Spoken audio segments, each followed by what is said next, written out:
And we're live. All right. Oh. Now, I'm glad it doesn't actually like kick off with the sound or anything, you know? Yeah, like a shotgun blast. That'd be scary. Heart attack, and then you're tired before the show even starts. Ugh, can't do that. Can't do that. Ballz, how are you, man? I'm good. So my phone decided to start blowing up now, but I'm good. No, of course. It never fails. The show starts, and then you get popular. Yeah, right? Is it the sexting again? No. You do have a problem with sexting on the show. I do not. See, and that's why I know I'm not doing a good enough job having an intervention with you when you are refusing to believe that you have a sexting problem. Let's be honest. There's no problem with sexting. No, but during the show you can hold off a little bit, buddy. I mean, maybe you can. Oh no, I need to see them titties. Yeah, no, it's so good. No. I need them right now. It's better than looking at you, Mo, which I agree with. So yeah, see, I understand that. But speaking of a problem, I'm going to start off with a non-wrestling thing, just because this is funny. So I'm going to go ahead and make us bigger. Big balls. Speaking of issues, Nintendo owns a Mario porn parody. Nintendo owns it. And if you read the details, it's because they were trying to hope it never got out. I was going to try to... Super Hornio Brothers. Which now I want to review for the show. The film leaked online and went viral. I mean, of course it did. If he doesn't have the mustache, and there has to be so many like laying pipe plumbing references in this. There's got to be. There's absolutely got to be. If there's not, then a huge opportunity was missed. Yeah, I agree with that completely. So we'll see what there. And Nathan goes, "Hello, ladies. It's a me." Hornio. And then, of course, he's like, "Sorry, went Val Venus on everyone there." You don't have to explain that. We knew that was Val Venus. Well, I appreciate that. Rather than "Hello, ladies," then we'd be like, "Wait, what, you calling us a lady? What the hell? What is this gonna be? What do you mean?" Well, even if I was, there's nothing wrong with it, Why are you saying hi to me like that? Why are there so many O's? Yeah, although that's very appropriate, he did that while talking about the porn parody Super Hornio Brothers. See, I hoped it had something to do with it. I hoped it wasn't. No, I think it was random. Oh, well, that's great. I mean, maybe it's not, but I don't want him to tell me it wasn't random. Damn it. I knew what I was doing. Damn it. All right. See? It's because you're damn sexting is why. So when I realized, and this took years for me to realize that the Japanese announce team was, of course, Funaki, who you would always do that, and then Mr. Yamaguchi-san, and it never clicked in my head that it was the same one who feuded with Val Venus. Choppy, your pee. Yeah, yes. It took me years to put the pieces together, and then from there, the same faction that Funaki started with. Right. I'm like, I guess I just assumed that was like the equivalent of Smith here or Johnson, Yeah. Which Johnson's funny because choppy. Anyway, yeah. It just blows my mind. It blows my mind right there. And are they still an announce team, or did Yamaguchi-san pass away? I don't know.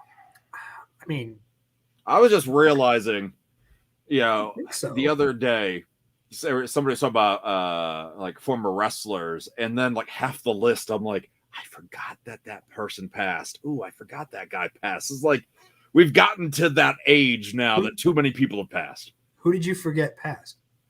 New Jack actually was the first one that I'm like, oh yeah, I guess it was kind of recent, but wasn't it last year? Was it? Yeah, man, we're losing so many now. I don't like it.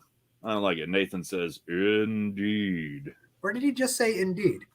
Now, how do we know it had Funaki inflection on it? That's true. He didn't say "we are evil" ahead of time. No. So yeah. And Cindy says "hell yeah," which I don't know if that's to the Mr. Yamaguchi-san, Val Venus, to Ballz sexting, to the Mario porn, Super Hornio Brothers. I don't know. No.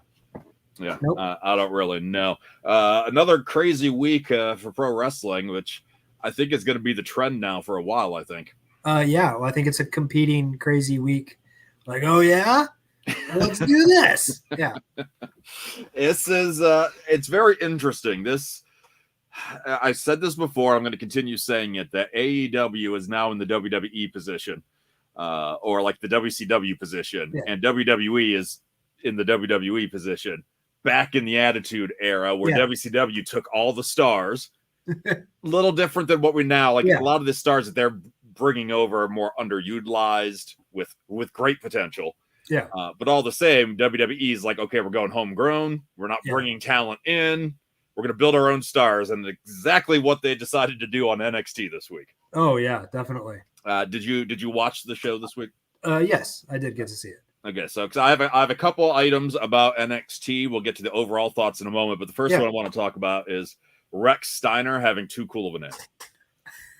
Bron Breakker. Yeah, so stupid. I mean, so we got rid of Braun Strowman. Yeah, right. And so we're going to change the spelling, but we're still going to have another Braun because it's open now. And obviously it's a popular name. We need a Braun in WWE. Yeah, because he has like muscles and stuff. So and the thing is, none of them are spelled like Braun. No. This is more like LeBron Breakker. Yeah, exactly. Which Bron Breakker in itself, fine. But then to add 2 Ks to Breakker, that's like putting a Z at the end of Ballz, you know? It just doesn't make any sense. You're trying way too hard at that point. No, yeah, exactly. So it, I don't know. That disappointed me that we have the son of Rick Steiner, nephew of Scott Steiner, who, I mean, I get to an extent not wanting to use the Steiner name because WWE wants to own all the names now, the trademark. I always find it weird. You know, there are certain like generational stars they will push to use the family name or stuff like this. To me, you're going the Joe Henning route here, right? Like McGillicuddy, and then Curtis Axel. Yeah, and it's like, and that was exactly the name I thought of. The wrestler I thought of as we were talking about this. I'm like, that's a guy who, if you just would have said, you know, he's Mr. Perfect's kid. You know, if you just would have put that out there, he almost would have had a head start. And maybe some stars don't want that head start, but and others like a Ted DiBiase Jr. You probably could have given a different name and started from scratch. But this one to not even acknowledge that he's the son of Rick Steiner, I hope that changes over time because I think saying that he had a dog-faced gremlin mentality on announcing, I was like, really? But not being direct about it. Oh no, definitely not. I'm like, yeah, because that's a phrase used in normal speech. That's like saying indeed and assuming people don't go Funagi. Like, right. I don't know. It's odd. I don't like the name Bron Breakker. No. But even if we have to do it, that's fine. But don't erase the lineage. I know maybe you and Scott Steiner don't have the best relationship, but your relationship with Rick's fine. Yeah. And you're obviously going to push him to the moon. It's like when Charlotte got brought up and they didn't want her to be a Flair. She's just Charlotte. And then they realized, okay, maybe that's kind of dumb. Yeah. So we can hope that maybe in time, Bron Steiner then. Well, I see that, you know, he's wearing the singlet, which I thought was more like a homage to them. Like the college looking singlet. Although his singlet looks like it got hit with the same paintball gun that the NXT arena got hit with. Jeez. That's why I thought he wore those colors because, you know, he got caught in the spray paint line. Like, man, he went to RVD's paint guy and got like a discount singlet. I see what they're trying to do. Like WWE is skewing younger. Like I love this ratings debate. To AEW, it's important. To TNT, it's important. You know, Dynamite had a better in the target demographic than Raw did this week. Better ratings. But WWE is not going for just the male demographic. That's what most people don't understand. Is they're going all over, and they're trying to skew younger. Yes, and they have been for years. I don't know why people haven't got that. So saying that this guy is the son of a Hall of Famer, maybe that's not what they want. They don't want younger viewers tuning in and be like, oh, old guy reference, when they want their own people, their own generation. So maybe that's why they're not saying who he is. Maybe, I don't know. Yeah, Nathan here, didn't they try to drop Mysterio from Dominic's name for like 30 seconds? Yeah, I mean, I think so. So hopefully they come to their senses, but every once in a while they don't. But he seems like he's going to get pushed to the moon, and it seems like he'll be able to handle it as long as he's just got the character for it. But wrestling wise, I don't doubt that. But talking about the rest of the show, they call it 2.0, but let's be honest, it's 3.0. Yep. Somebody tried to tell me it's 4.0 because FCW, but I'm like, FCW was FCW. Yes. Yeah. NXT started with keg races and obstacle courses and barrel halls or whatever. Yes. I mean, it was ridiculous. And and then they moved over to the NXT that we grew to know and love so much. Yeah. And now we got the new version. And again, they call it 2.0. It's really 3.0. What'd you think? Overall, good, bad, somewhere between? I mean, the pushing of the new definitely happened, but it also wasn't as bad as I thought it could have been. Where it's also only week 1. Yes. I mean, so it definitely will, continue to happen. And I think we will see, maybe some of our favorite people or whatever phased out. So I don't know how that'll work. But I'm not a fan of the color scheme. I'm just like, while they didn't have to stay black and gold, I do feel like a certain, like some sort of color. Yes. It looks like an 80s beach t-shirt. Right. For the young kids, accurate. We're trying to let go of the past. Yeah. You know what kids like? Lisa Frank. Like that's what we're doing. Nice. What? Good reference. Yeah. That's all it is. It's zebra print and colors. Yeah. It's odd. I hope they have some sort of creative idea for using that in the future, but I'm not so confident on that. The youth push is obviously there. Yeah. Especially from the get-go when you had Bron Breakker. Yeah. Take down a guy who was in the main event, which is also kind of, why would he accept the match before the main event? I suppose cocky heel, but it was all cocky heel, but like him coming out right away and like one of the first things you see in this new NXT being Bron Breakker with this ridiculous colored getup. Yeah. I had flashbacks of the zombie in ECW. I didn't have flashbacks of that. I looked at it and I was like, wow, this is like pro wrestling on Nickelodeon. Like, this is what I expect. Which, pro football Nickelodeon's entertaining. So it is very much so. I do like this comment from John before it's over. They'll be storytelling us where Carmen Sandiego is. I mean, I'd be okay with that. That'd be hilarious. I thought not just the colors, but I thought the lighting was too bright. I know a lot of people liked the lighting. A lot of people didn't, Yeah. That's not something I'm going to stop watching over, but it was, to me, a little weird because it always had that indie feel to it. And now to have such bright lights, white everything in the ring. Yep. Just, it was a little odd for me. Yeah. And one thing that people aren't talking about, the quick edits are here now. Ooh, you know what? I don't think I caught that right away. I will say I didn't catch it. So now I need to kind of go back and watch it. I noticed when you were talking about like just the setup, the arena is different. The seating is all different. And I don't mind that. It seems almost smaller, but there isn't even a wall. Right. Like, yeah. Yeah. So I'm like, the odds of, things happening on the outside are probably not that great right now. Yeah. There's nothing to protect the crowd.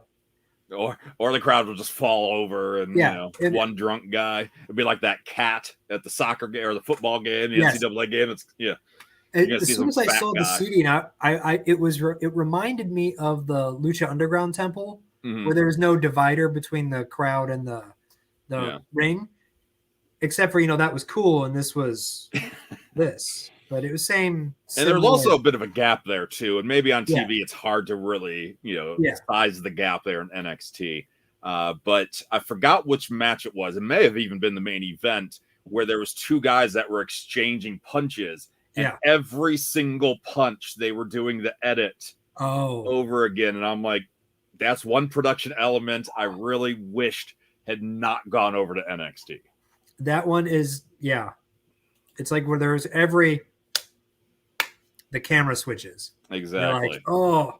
And to me, it's very distracting. Yes. If you didn't notice it, then it may not be that bad, but maybe I can ruin it for other people. Then. I was going to say, now that you mention it, though, I'm 100% going to realize it going forward.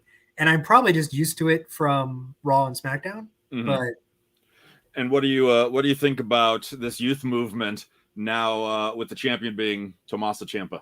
I'm happy that it was Ciampa. Like, mm-hmm. I not that new kid. Yeah. Oh God, that would have been awful. Not that I have anything against the new kid. He's not the kid that I thought he was. Right. Because he's like something Bloom is his real name. Mm-hmm. I assumed he was like Al Bloom, Lord Tensai. Right. Yeah. Matt Bloom. Yeah. Yeah. Matt Bloom. That's not his kid. This is another lineage. Well, they can't use the Bloom name, to high. His price? His name is also terrible. Yeah.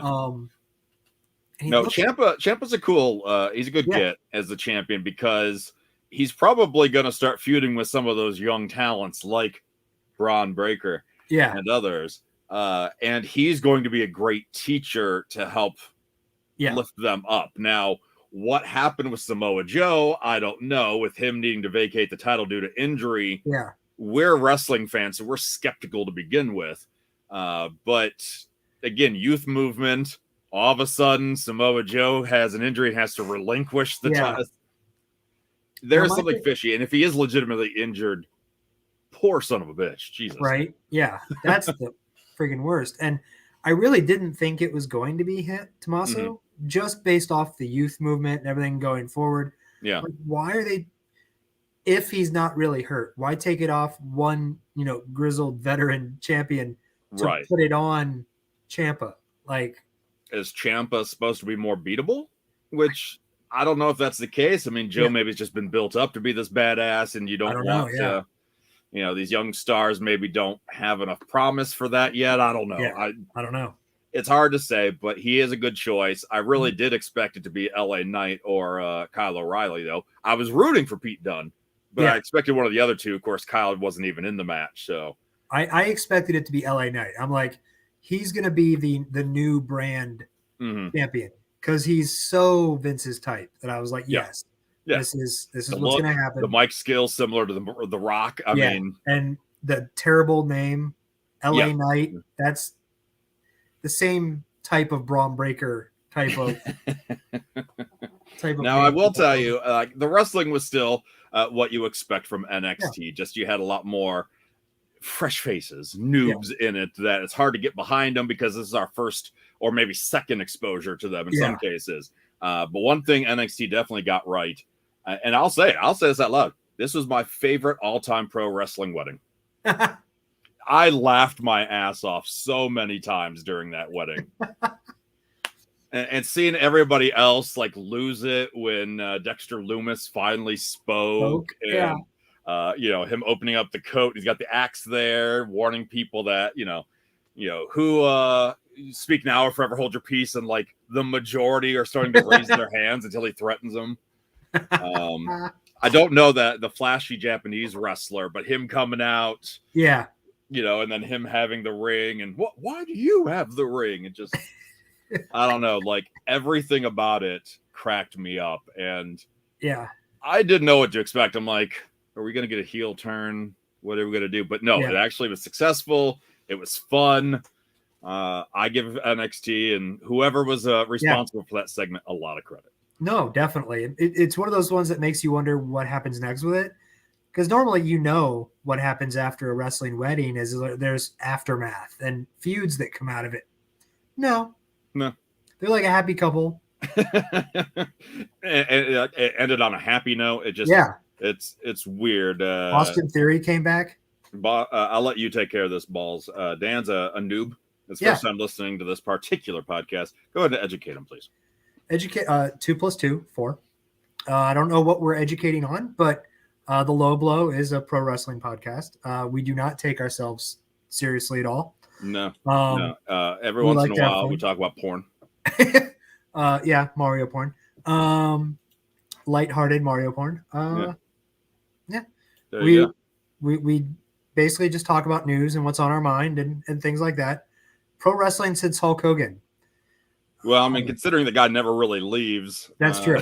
Which era of Hulk Hogan are we talking about? I assume you mean the classic steroided red and yellow days. Yes. Yeah. And if that's the case, we get it. We're just talking about Bron Breakker, son of Rick Steiner and Scott Steiner, who maybe you know those names there. So, yeah. Oh, this is like the nicest thing John's ever said about us. Well, shit, John. Hey, John. I take back most of the bad things I've said about you. Most, not all. Most. Sometimes you're just. Anything else about NXT that we need to talk about? No, I don't think so. I think that's pretty much it.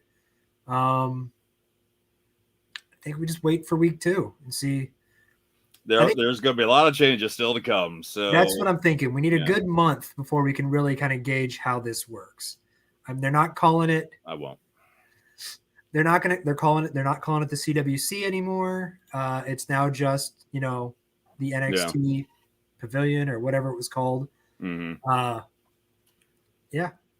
So we'll see what happens there. And speaking of see what happens, Paige in the news recently, pointing to January with a tweet that just said January. This coming up following a post just a couple weeks ago where she said, "Don't count me out yet," and then the arm flex emoji. Yeah. A lot of people are putting pieces together and thinking Paige may be coming out of retirement.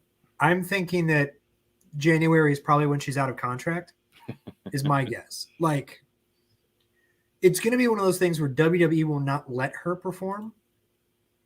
Unless she's cleared. I mean, well, yeah. If she's cleared, they'll let. I mean, look, Edge, Daniel Bryan. Yeah, but how long was Daniel Bryan cleared before he was allowed to actually come back? I remember it that he was cleared by medical personnel like a year or more before WWE cleared him. I mean, for all we know, she may already be cleared.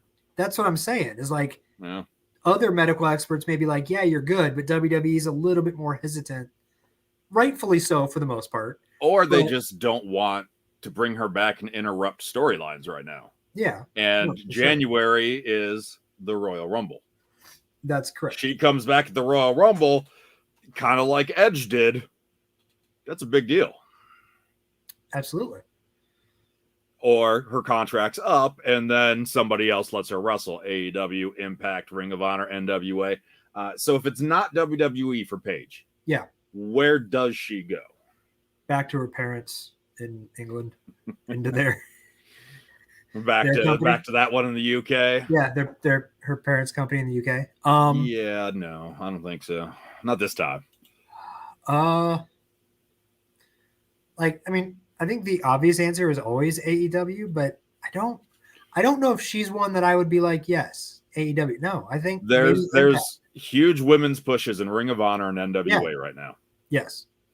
So did she like working with Maria? Did she like working with Mickie James? It's like, who does she like working with more to bring her back? But if she does come back, I think she's going to be very, very warmly welcomed.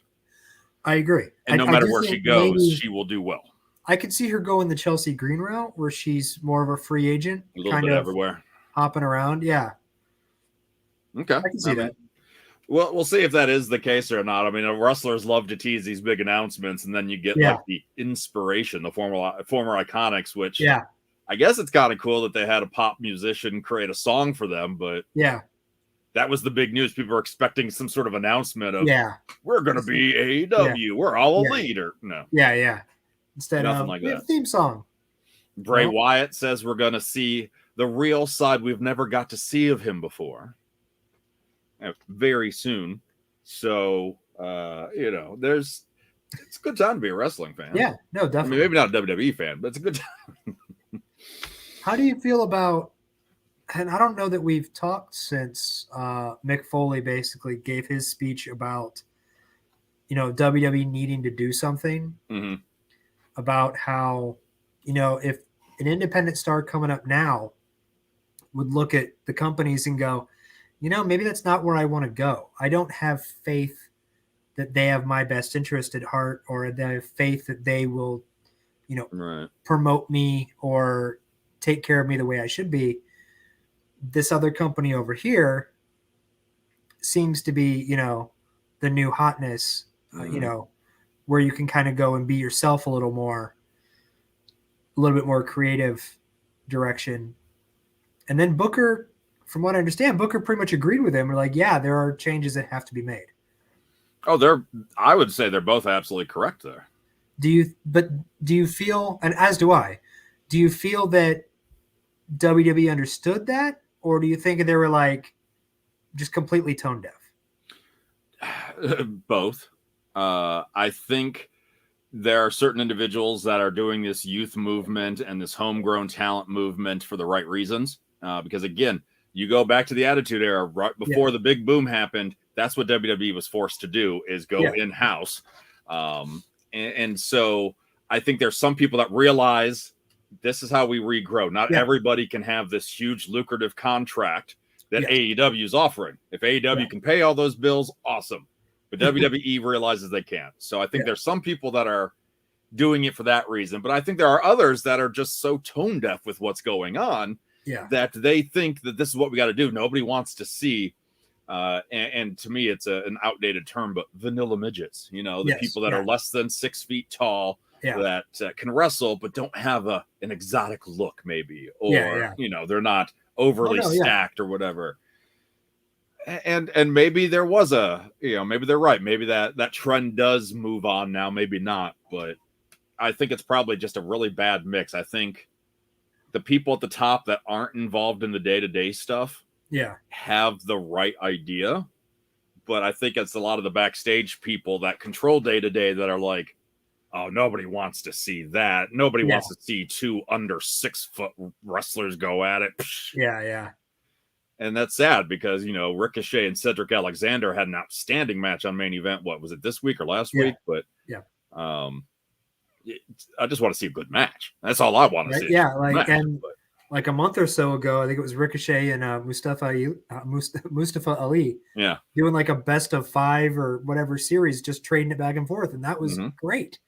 And I don't know. But, at the same time, they've always loved, WWE has been the leader for so many years, minus 83 weeks back in the 90s. So, and they did it with those larger than life stars of the Hulk Hogan's and even Macho Man was considered short back then. So he was above 6 feet. So, old habits die hard. I'm sure in some people's minds, that's the way to go, that you need these big, larger than life personalities. And to an extent, that's what draws me into pro wrestling. Yeah. No, I think there's a balance though. And I think it's like, they're probably looking at ratings and going, well, the wrestling fans, us, like we didn't get a bunch of them in by bringing in all these Ring of Honor guys. Like our ratings didn't pop for having Daniel Bryan, Adam Cole, all these guys in the company. So maybe we do need to veer and try something else where we bring in Braun Breaker and these other guys that we can build on our own and maybe try to capture some imagination. Guys that don't have history or baggage or, a backstory. Guys, there's expectations. See how much we bitch and moan when somebody gets brought in from the indies and then their name's changed. Yep. And then we get all, why didn't you just keep the name? And WWE, they're a product, they're a brand, and they want to protect that brand for sure. I mean, it's the same thing with the whole Keith Lee, Adam Cole thing, where they're like, we have this idea for you, Adam. We're going to have you be a manager for a heel Keith Lee. Think Leo Rush and Bobby Lashley. Yeah. So John here says, same company that says you have to be 6'4" made the 5'5" Rey Mysterio heavyweight champion, fronted Hornswoggle and El Torito out. The Hornswoggle and El Torito, which is my favorite California Mexican restaurant. That's a callback. That's an old joke right there. Thank you very much. That was just a really weird era and weird stretch of pro wrestling in general, especially WWE, where they're trying anything. They were throwing anything against the wall there. But Rey Mysterio proved himself and arguably did so beforehand. Like, I think he got to benefit from the Monday Night Wars. He got to benefit from being there. Jericho, the Big Show, like a lot of those guys, when they jump, they got to benefit from that. But now WWE doesn't think they have competition. Yeah. And maybe they do, maybe they don't. However you want to look at it, I agree that they don't have competition, and that's not a slight on AEW as much as they're just going for completely different audiences. You know, and that's what I mean by there's not competition. So WWE, when you phrase it like that, yes, I don't disagree with you when you phrase it like that. I mean, they did change to entertainment, and they've always stressed the entertainment. I think there is competition for your entertainment dollar, but at that point, AEW isn't your only competition. Right. At that point, the circus, a basketball game, Monday Night Football, Thursday Night Football, or whatever, everything. Any venue that you can visit in your town that you go see wrestling in, but you choose a concert or something is competition at that point. But yeah. So it's actually kind of funny. In the era of remakes and reboots, WWE is actually now trying to give us original characters, and we're like, no, we don't want it. Steiner 3.0. But they are doing some things right. Bobby Lashley's 7-month title reign as WWE champion has been pretty phenomenal. I didn't realize it had already been 7 months, to be honest with you. I did not either. I would not have guessed. I would have guessed like 3. Right. But goes to show that he's actually been a good champion and had some decent feuds at the least.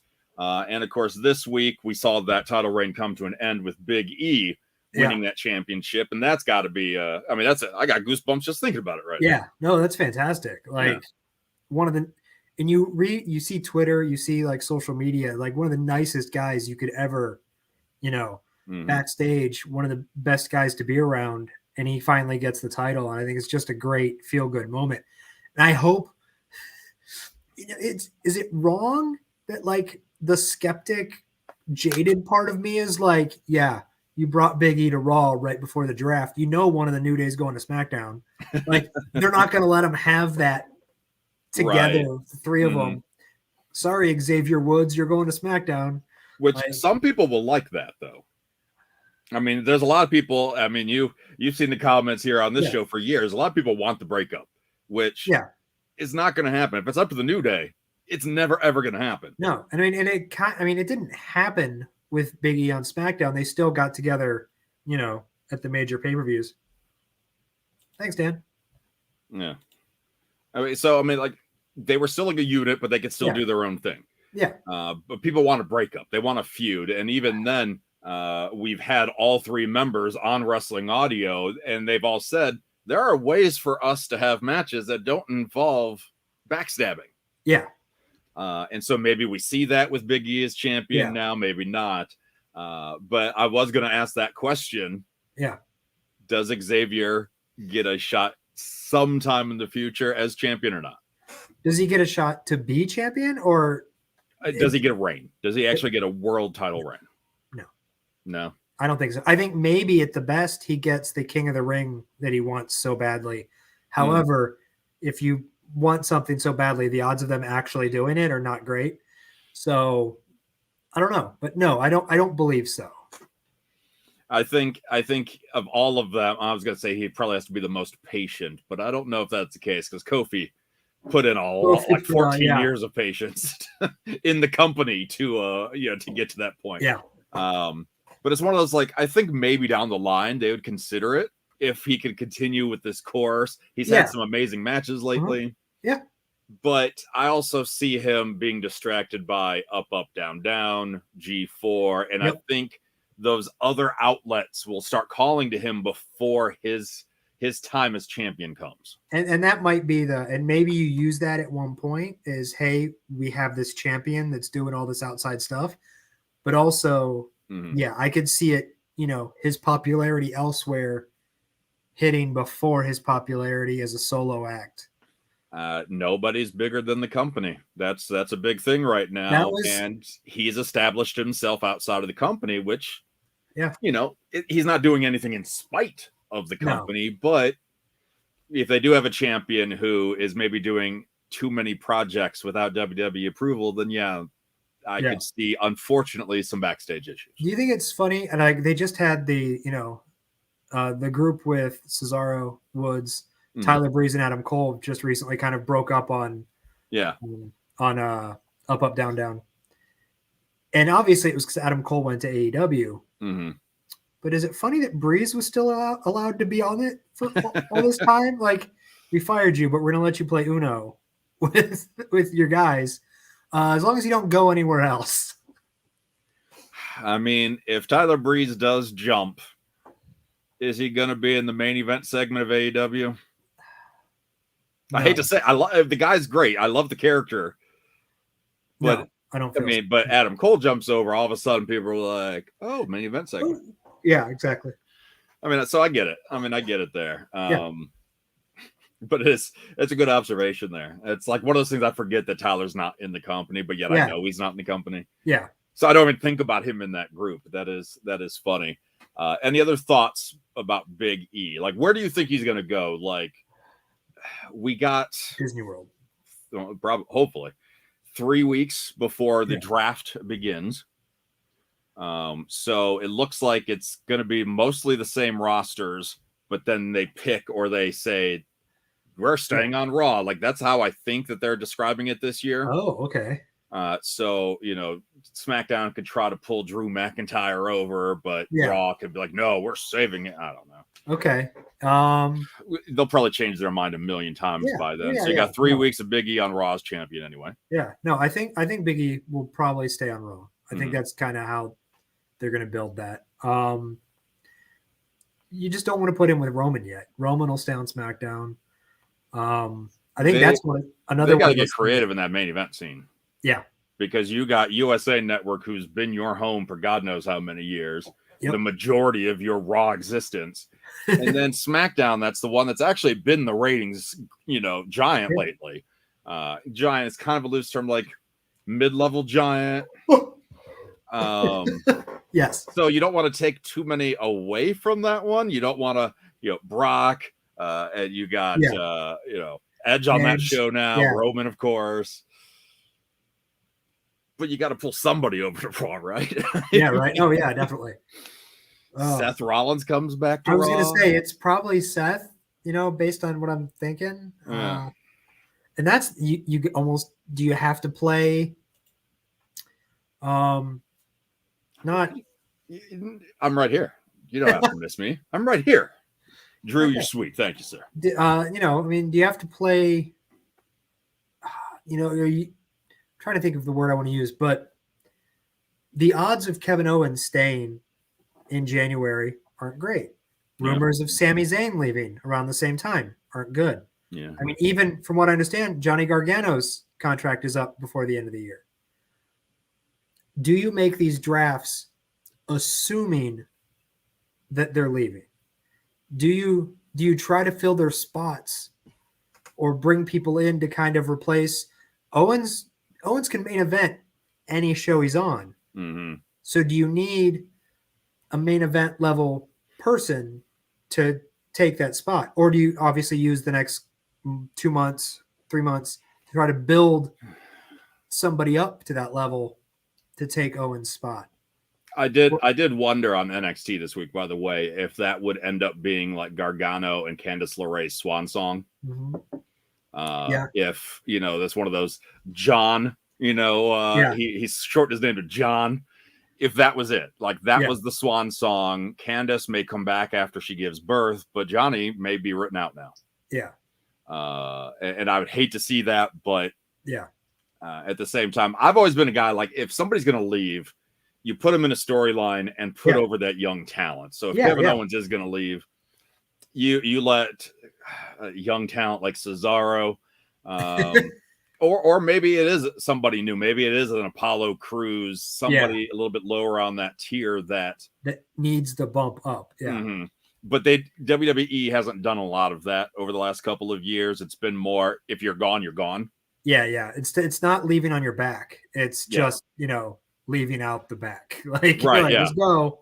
So we're just going to pretend you didn't exist. So I think a lot of those guys get left out. I think some of those stars just start disappearing and they stop being mentioned on the shows. And Yeah, I could see that. And it's unfortunate. Maybe if you're trying to sweeten the deal, like if you have a chance to re-sign Sami Zayn and you want to re-sign him, yeah, then you keep him on TV, give him a couple wins, and say, "Hey, look, we like you. We have an idea that where you might go. Right, sign this 3-year deal." Right, and John's right on this one. Roman's not going anywhere. Like, no, Roman's not going anywhere. Brock maybe after Crown Jewel is said and over with. Maybe Edge goes back to Raw, maybe, but it's tough there. But we were just talking about this guy, Adam Cole, baby. So we didn't really get a chance to talk about the rumors of that were going around last week. That one of the major sites was reporting that Adam Cole had been offered the role of being Keith Lee's on-screen manager, which like a little bit of a Shawn Michaels Diesel situation there. A little bit. But we know Adam Cole is talented, and we know that he is so confident in his abilities, rightfully so. Yeah. He wouldn't accept a manager job right now. Yeah. But he himself has shot that down in an interview saying that never reached me.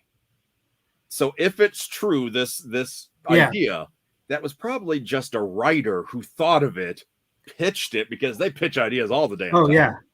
And that's what that inside source heard. Maybe. And that's why Adam Cole's leaving. Yeah. I think it's just he knows he can't be Michael Cole, so he just skedaddled on out of there. But I know that would have been Vince's. Like, we have this story. You're Michael Cole's son. Illegitimate. Back when he was a war correspondent, he knocked up your mom. What? Yeah. And then Michael Cole becomes the mouthpiece for Adam Cole, which Adam Cole doesn't need one, but you let Michael Cole heel it up on the mic. Yeah. There's potential there. Oh my God. But I'm happy he shot it down. Yes. And not burning that bridge and just saying, they never did that. I just felt more opportunity here, and just being very diplomatic about it. Oh, no, he's been very diplomatic about it. He's like, you know what? I have nothing bad to say about my 4 years there. It's like, I had a great time. Yeah. And like, that's kind of where he's left it. And it's smart because it's professional and it reflects very well upon him there. I know everybody wants the juice. Everybody wants the dirt. It's amazing. And I know you love when I bring up table talk on this show, but the amount of people that are always trying to dig up dirt every time we have a guest on. Well, So Rhea yesterday, people are like, so how much is Charlotte helping you, or is she harming your career?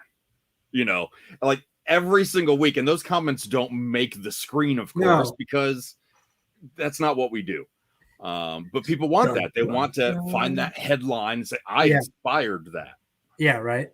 And I get it. It's a sense of pride when I do see that we've made a news post somewhere for something stupid we've probably said. But people want that dirt and that gossip. Adam Cole's not giving us that. No. And it's good because in case, AEW does, dare I say, implode with a lot of, like, we heard a rumor, we didn't talk about this, that Andrade was very unhappy that his big match against Pac, whatever, was on Rampage on Friday night and not on the flagship show on Wednesday. I get it. I mean, they're trying to push. They are trying to push the Friday show, and I mean, I get it. Oh, Botchamania was great. That surprised me when somebody told me you made Botchamania, and that clip starts with me talking, and I'm like, oh God, right? What did I do to make? And when you told me to watch it, I was like, what did he say? Yeah, I was worried that I said something stupid, and then okay, they're just adding visuals to Devon's story. Thank God. John talking about Tony Schiavone. The Adam Cole thing, and I know you got a thing with my lady, but you even look at her wrong, I will ruin you. Great stuff. Great stuff. But Andrade, let's say that's true, and he is frustrated. Yeah, they're trying to make Friday nights as important as Wednesday nights, but look how long it took for SmackDown to be taken seriously, while compared to Raw. And I'm not even talking recent, but even back in the day, they try to make both shows equal. and then they did a brand split. And then no matter what, while SmackDown was the better show, yes, Raw was the show that they put all the effort into. Yes. You just had better wrestling with Benoit, Guerrero, or both of the Guerreros, Kurt Angle, Yeah. So hopefully AEW can help change Andrade's mind and say, hey, Fridays are still important too. Yeah. But it's a later time slot. So typically ratings are down. Yeah.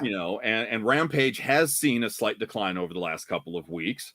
It happens. Your second week you had CM Punk return. I mean, what do you expect?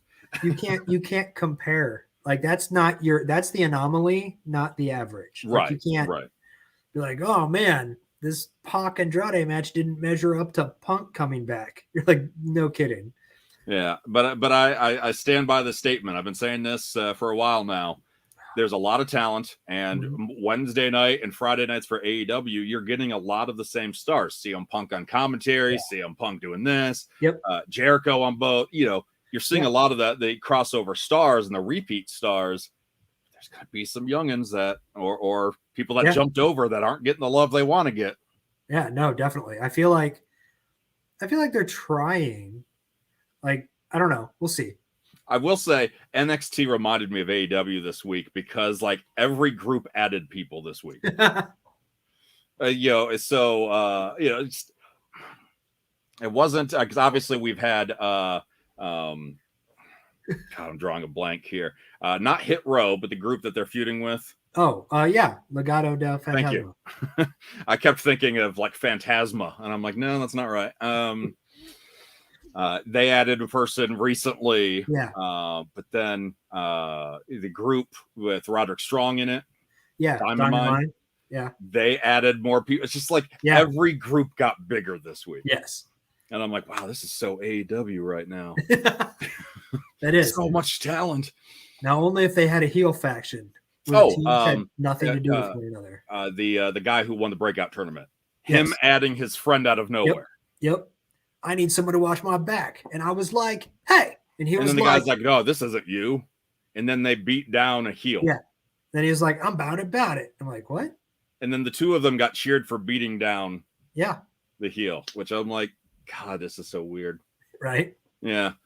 So I don't know. Reminded me of AEW. But with that said, Grand Slam, I added Rampage there, but it's a 2-night event. Yeah. That's absolutely stacked and loaded. The card right now, non-title, Kenny Omega versus Bryan Danielson. That's the thing that I think it's great that we're getting to it. Because I feel like the one thing AEW has done in the last couple of weeks has seeded a lot of things. Mm-hmm. But there's only so long you can wait till you have to actually see them start growing and getting somewhere. So getting to this match, well, I mean, it's not going to be their last encounter. It probably won't be their best encounter. Like, but I could see Bryan Danielson winning, but almost like by interference. Mm-hmm. And so Kenny Omega has another blemish on his record, but he's still the title holder. Yep. And, that forces him, AEW forces him to defend the title maybe a little bit more often or whatever, because he's had a couple blemishes. He lost the Impact Championship to Christian Cage. But I see the Elite getting involved, so we're not getting that full. I mean, that's the thing is there's so many great matches announced for both nights that you're not going to get a 45-minute classic out of any of them. Nope. And it's unfortunate, but at the same time, it's also smart to make you order the next pay-per-view. Yes. If you want to see some of these matches, you go longer. Britt Baker versus Ruby Soho. Yep. I don't expect Ruby to get a victory on this one, but that one is for the title. Or a clean victory. Title. Yeah. So I don't want to see Britt losing it to Ruby, but if so, then we should be aware of people jumping right now. Yeah. If you jump at AEW, we'll give you a title. Yeah, right. It's cautionary tale there. Malachi Black versus Cody Rhodes. Yeah. In a possession of Rosario Dawson match.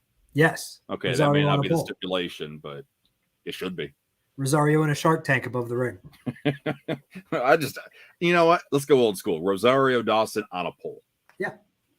Because who hasn't thought of that before, right? Which male hasn't thought about Rosario Dawson on a pole?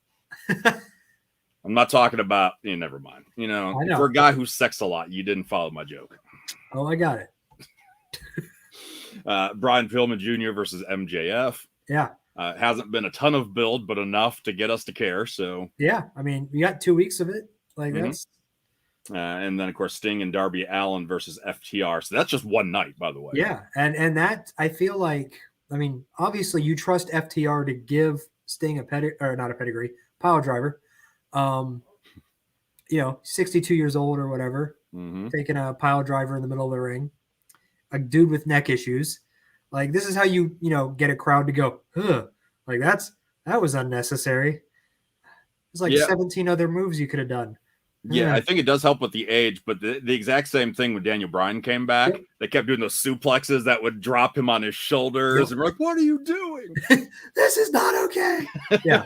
You stop it. He's already dead. He's already dead. And then the other night, of course, CM Punk probably headlining that one against Powerhouse Hobbs. Yeah. That one's going to be obviously I it's like huge because it's Punk. And it's a young star. Yeah, so, and that's what I kind of, I mean, not where I thought they were going to go, but I like it. Like, yeah, I do like, I find it funny, like the whole Team Taz thing, Taz coming out and yelling at CM Punk for taking his spot when Taz isn't even a commentator on Dynamite. Like, you're out here, taking my job. You're not a Dynamite commentator. Like, yeah, no, but it's good.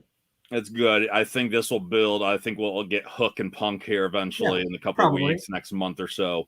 And then I think Punk and Starks will be the one that's built up next. Definitely. I think it's funny that Team Taz is getting all the love now that Brian Cage is not in it. Right. Yeah. Brian Cage is one of those guys we talk about all the time. That you mentioned Andrade not being happy. Allegedly, Brian Cage isn't that great, and his wife is definitely not happy.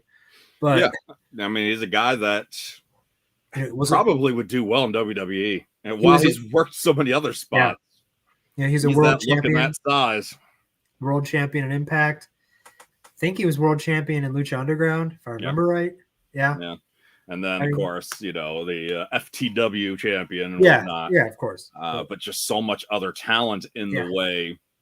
Maybe he is the first one to jump from AEW over to WWE because Vince would love that guy over there. Yeah. But you'd think if Vince would love that guy, Brian Cage has been around long enough that Vince could have had that guy. Like, if Vince wanted him, he probably could have got him already. So maybe he was asking too much at the time. Maybe contract negotiations fell through, or maybe he didn't like the style because Brian Cage can move. He can flip. He can work like a cruiserweight.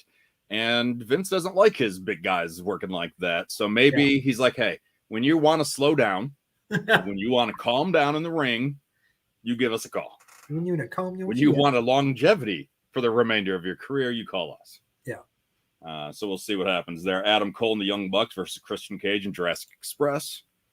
Another high-quality match. Yeah. And then the last one announced right now, Jericho and Jake Swaggerhager versus Scorpio Sky and Ethan Page, which with Dan Lambert, who he's doing a good job as a heel because I'm annoyed AF by him. Yes, it's like every time he shows up, the MMA people with him grow exponentially. Right? Like, just do the UFC invasion already and get it over with. There were 2, and there were 3. Now there's like 9. Although, and then Ethan Page and Scorpio Sky. Exactly. But this is where I'm like, Jericho, I feel like, goes out of his way to continue to work with young people. Mm-hmm. And, like, you may not get it right away, but I'm like, oh, Jericho's working with Paige and Scorpio Sky. Like, after a long feud with MJF and working Orange with Cassidy MJF and Sammy Guevara on his side. I mean, you have Guevara, you had Orange Cassidy for a while. Like, he's just working with young people. Mm-hmm. I mean, and then of course, not so directly, but you got Wardlow, and then FTR as a part of the Pinnacle stuff. I mean, he's worked with the younger talent, continues to do so. So you got to give Jericho a lot of props for that. No, absolutely. Working his ass off. I'm curious to see who's going to be the one to take him out of storylines. Right. Since we were talking about the retirement match recently, didn't happen. But he's still got some touring to do for Fozzy and whatnot. So Yep. who's going to be the one to finally take him out? Yeah, I don't know. I mean, theoretically, you could always tour Thursday, Friday, Saturday, and still do Wednesdays with Dynamite, but that'd be a grueling schedule. I mean, we've seen him do that before, where he showed up at a event in Michigan and Detroit, around there somewhere, and then still made his appearance in Illinois for a concert, or vice versa, whatever it was. Like, so he's done it before. Yeah. At one point, he'll grow tired of it, but maybe that's after he's dead. Yeah. Good for him, though. Good for him for putting his all into it. When he was all elite, he was all elite. Oh, absolutely. I think one of the funniest things from Impact, from All Elite, from AEW. Man, one of my highlights from Velocity this week was the amount of times you can apparently say shit on TNT. Well, shit is a word that's not illegal from the FCC anymore. Yeah, I know. Say it on TV. As long as you're not talking about taking one, then it's legal. Yeah, and even then, it's only a matter of time before that becomes fine too. I kind of want to go on the radio and start saying shit, and then people be like, it's legal technically. Somebody's got to start it. That's where I was on Twitter, and literally TNT's Twitter account was like, can we say shit on TNT? For a friend. And it was like, you would get it once a show, but now you're getting it once a segment, it feels yeah, no, man, if I did shots every time someone said shit this week, I would have been done in the first 2 years ago when Paul Heyman took over Raw and had that 1 week of full control. Yeah. And he started off by what the shit, whatever, that was in the first segment, somebody saying shit, and it was like, oh my God, Paul Heyman is a genius. And now 2 years later, what else you got? Come on, give us something what better. words you gonna throw out at us? No, that's a good point there. But even then, I go to the movies a lot. So lately I've seen a lot of the Venom trailer. And when Carnage is in the cathedral and Woody Harrelson, Cletus, turns into Carnage, Venom's like, oh shit. And then he retracts. Yeah. What happened? Even in the trailer it's played on TV. Yep. There it is. And I oh God, what was it? I watched a movie that it was like Shang-Chi. So it's a family-friendly movie for the most part. Yeah. Showed Venom ahead of time. There's shit in there. And of course, Shang-Chi had 5 shits in it as well.